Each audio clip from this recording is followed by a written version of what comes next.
to another episode of A Rockstar Take On. And today we're going to cover the subject of belonging. I want to give a little bit of a disclaimer before I start because I am not the right person to tell you about belonging in the normal sense of the word because I have no idea how to do that. So like if you're looking for someone who can give you advice on like how to create a life so that one of the images that just comes to my mind is in the 80s you had a film. I think it was called The Witches of Eastwick, where I'm not really sure if it was that film, but it was a film where two witches had found, or two women who were only interested in superficial things, had found or had access to a cure for immortality. And the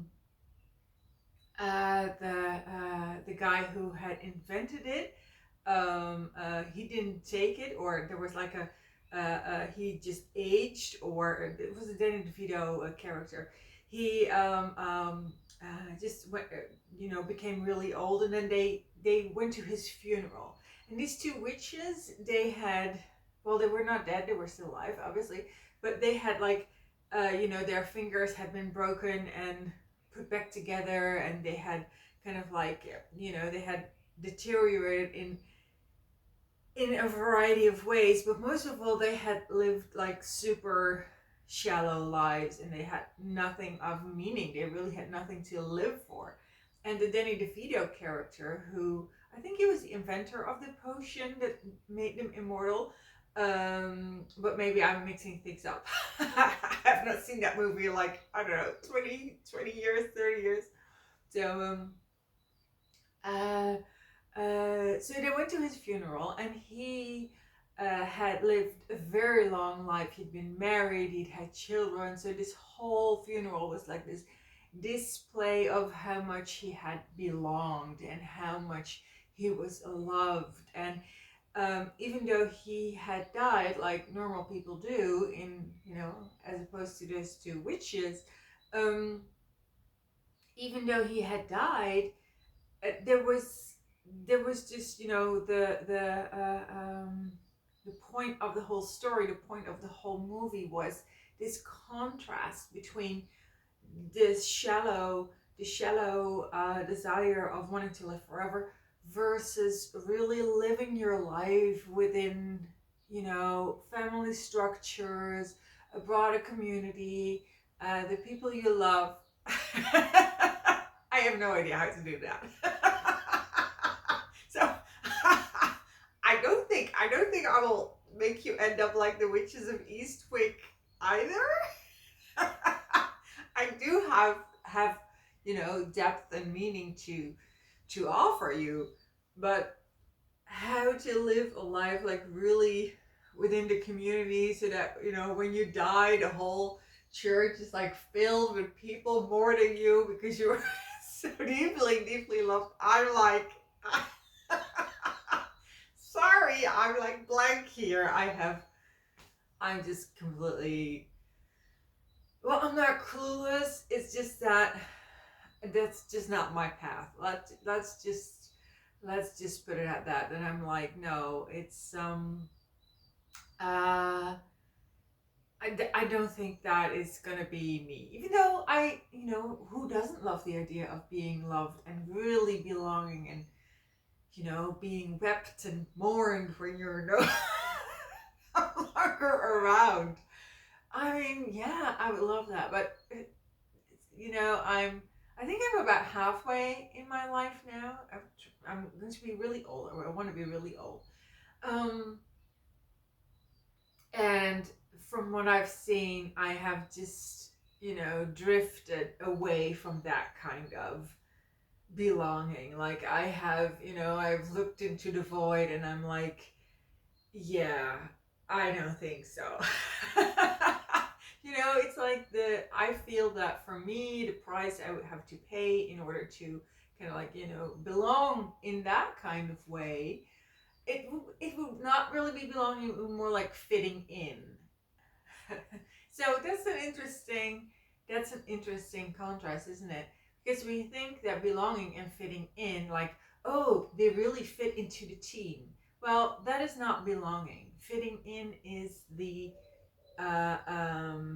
opposite of belonging, because it means that as long as you behave a certain way, we like you, but as long as you start behaving in a way where we as a team uh, um, have to work on ourselves, or have to work on our relationships, or have to work with on the way that we do things here, then you become a nuisance, and you're no longer part. You're like not you're not in our hearts anymore. So fitting in, it's very good to realize that. Well, first of all, it's good to realize that I have no clue how to teach you how to belong in the Witches of Eastwick sense of the word. Second thing to do is to realize that fitting in is not the same as belonging. In fact, fitting in is a very stressful situation, because you know that the moment you start costing something, then you're out. So I mean, those Witches of Eastwick. I mean, they didn't have the rich social life as the male protagonist in that movie. I really hope I have some points of that movie correct. I really do. But and otherwise, I just told you a whole new story. I mean, yeah, that's my Witches of Eastwick version that I just told you. So, but at least those witches didn't fit in either. Like they were they were outcasts. They were not they didn't have to pretend that they were other people than they really were. So at least they had that going for them. So when I'm saying what I'm going to go for here in a rockstar take on belonging is, if you uh, um, if the belonging in the Danny DeVito character kind of way is not an option for you for whatever reason, but you're also not as shallow as the Witch of Eastwick, then how do you go about this? And this is called the New Rockstar channel. So obviously we're going to come at this from kind of like a rockstar stance, and not from maybe a more subtle stance, or a more nuanced way of looking at it. We're coming from it at a rockstar stance, like, okay, we're here, belonging, what do we have? So, what I have found, or what I am discovering right now, is that belonging can have a different meaning. So you can the belonging that we usually speak about, and that we also usually think we lack, or that we envy when we see it in that a Danny DeVito character, is a what I call the core culture belonging. So I distinguish the core culture of that we have, and that is also uh, um, it also depends on where you live, but I see, like, okay, we have the core culture, and then we have the people in the outer rim, and the people in the outer rim are, through various reasons, not connected to the core culture by default. So I so some people are just kind of like born into this kind of like outer rim status, like they have always felt that they don't belong in the core culture, and others, and I really do consider myself one of them, were very aware that they belonged in the core culture, but were later in life kind of like just drifted away to the outer rim, and realized, like, yeah, no, I don't belong there. And So I know that I don't belong in the core culture. And so people in the outer rim are not by default. So default means if you don't do anything, what is the level or what is the place that you fall back to? Like if you don't do anything, where do you fall back? And most people fall back into core culture, but the people who don't belong to core culture, they cannot fall back there because that's not their their default. Uh, so I actually really remember what it was like to be in core culture, and so I belonged there in a way, but I was very strategic about it. Like one of the things that I really remember, and that's why I can like confidently say, no, I really belonged in core culture. I remember what it was like, and like one of the things I really did, I was very strategic about, was I had this strategy to always go for what most people do. So to not judge things from the perspective of is it right for me, but to only judge it from the perspective of what do most people do. Because I was aware that it's kind of like a cumulative thing. Like when you're in school and you're kind of like being trained to become an employee, to join the workforce at a later age. So that's like just one of the things where when most children go to school, they turn into what most adults turn into, and they're kind of like they have their education, their priming to be those types of adult. They have it in childhood. So if you take your child out of the schooling system, out of the education system, then you make, because it is cumulative, because you kind of like, you know, in core culture, you kind of like take away options in later life because you no longer have the type of background which is needed, or the type of training required to have those kinds of options when you're an adult. So when I was in core culture, I was very aware, like always pick the lane where the most people are in, because that is the lane where everything else is kind of like tailored to. So that's a good thing to remind, to know when you're like in core culture, or you have to be there, or whatever. That it's kind of like cumulative. That it's that the your place in core culture works better if you go by that strategy of always picking the busiest lane. So I used to live there, to belong there, and now not anymore. So now I'm like more like an outer rim person who's very aware that they don't belong in core culture. Now that doesn't mean that the two layers cannot communicate with each other. Obviously they do, but that's not the point of this video. Watch the previous videos; it's in there. So what I have really discovered is that we kind of like identify belonging as belonging to core culture, but there's a different type of belonging, different types, even plural, and those are so satisfactory, those are so profound and so meaningful and so accessible, in particular to the people who do not belong in core culture and who do not have that pressure to fit in over there. And those other ways of belonging are, well, belonging to yourself. That you have an understanding that you belong to yourself. So there was a trend.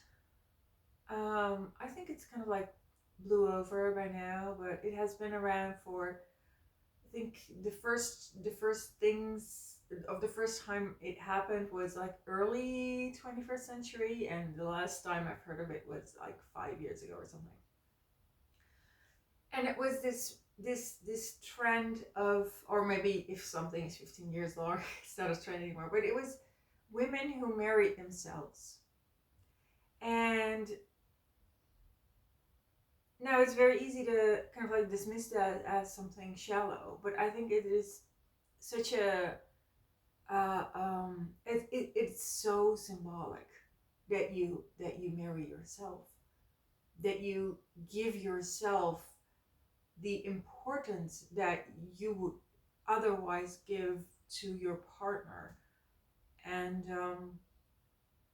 so that's the kind of like the symbolism, I think, that really illustrates what that means to belong to yourself. A variation to that is to belong in your body, to have a real relationship with your body. I think the reason why sexuality is so uh, well, I wouldn't say overrated, but why it's such a hot topic is because it's almost it's one of the very few areas where we have a positive, non-aggressive, pleasurable relationship um, with our own body. So we think of sex as having a pleasurable relationship with somebody else's body, but because of the way we live, that is also often the only moment where we have that kind of pleasurable relationship to our own body, which is ridiculous, because you're then having a relationship with two bodies at that moment, two new bodies, because you're not you normally don't have that type of relationship with yourself either. So, like, I'm not even talking about uh, like the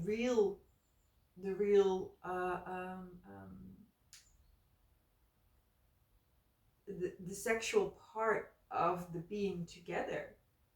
I'm just talking about the fact that we don't have just this loving relationship where we attend to ourselves in a loving way, attend to our body in a loving way. So belonging in your body, it's a powerful one. Belonging in your house, to make your house a manifestation um of of of of, of who you are, or maybe better yet, to make it a manifestation of the place where you want to belong.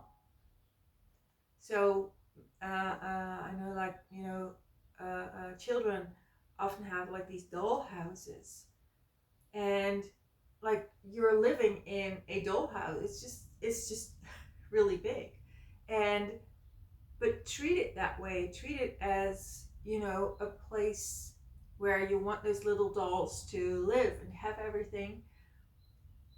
Make sure that this is your place of protection, your place, your safe space, where the different rooms have meaning to you, so that you belong to the home that you have. And then the final one is to belong to the place where you live. So this is actually called being a person of place. And it means that you have an understanding of the geographical location of where you live, um, the things that happened in your city or even your neighborhood or your street. So a sense of the history, a sense of the culture of the people who live in the area or in the neighborhood or in the street where you live. So that's a belonging to a place. And this too is such a grounding experience to have. And something I did was just like, I gave the example of the choosing for yourself as in marrying yourself. I chose this place. I'm like, the place where I am right now. Like, it's still death do us part. Like, this is where I belong. I have a very deep understanding of that. And this is what I choose. I choose this place. And my feet is connected to this place. It is bound here. And wow. I'm like, okay, the big church filled with people mourning you when you die. It's pretty good, but this is my belonging. And yeah, so that's my rockstar take on it. It's, you can either, like, maybe you're someone who does have that Danny DeVito big church filled when you die belonging. But if you don't, then you have these other options. You have the belonging to yourself. You have the belonging in your own body. You have the belonging in your own house. You have the belonging in the place where you live. So that is the rockstar take. Okay, that was it for today. I usually pick a topic for next time. I don't know, maybe because this was so profound and so meaningful, I am kind of like empty, so I have no idea what we're going to do next time. Let's see how. Oh, okay, I still have time to kind of like think about this on screen. I don't know, did we touch on a subject that we could explore a little more on the next episode? I don't know. I really am blank. What I can do is I kind of rebranded myself. That doesn't sound very powerful. I am stepping into my power as a writer. Much better. So I'm stepping into my power as a writer, which is ridiculous, really, because I just am a writer. Like if I'm unsupervised, I just start writing, and sometimes even when I'm supervised. So it's more that it's an acceptance of, okay, that's just going to be a very important part of my life, and it really made me realize that to create the art is to yeah, that is where we change. That is where we create the art, not to because it changes us. That's why we create the art, and that it's yeah, so it's kind of like a gift to yourself. And then if something else comes out that other people like to read, that's great. But so maybe we can have a talk the next time on like the creation of art. How do you arting? There is someone on Instagram that I'm following who calls it arting. We have a let's do that. Let's have a on arting. A rockstar take on arting. Okay. See you next time with a rockstar take on arting. Bye bye.